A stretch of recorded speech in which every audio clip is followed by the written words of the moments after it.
Playball is 'n uniek en gespesialiseerde sportprogram wat ontwerp is om te fokus op die algehele ontwikkeling van die moderne kind van die ouderdom van 2 tot 6 jaar. Ons afrigters skep 'n vriendelike omgewing waarin die kinders die fundamentele vaardighede ontwikkel wat nodig is vir 'n lewenslange sportdeelname.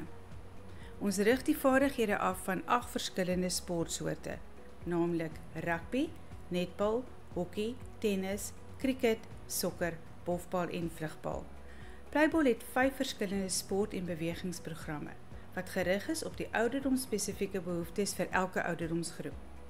Die wetenskaplik gegronde kurrikulum vir die programme is ontwikkel deur 'n span deskundiges bestaande uit sportwetenskaplikes, arbeidsterapeute en spesialiste in vroeë kinderontwikkeling. Dit gee elke kind die geleentheid om die ouderdomsspesifieke mylpale te bereik in hulle fisiese ontwikkeling, deur ook in ag te neem die verskille in hulle kognitiewe, emosionele en sosiale ontwikkeling op elke ouderdom.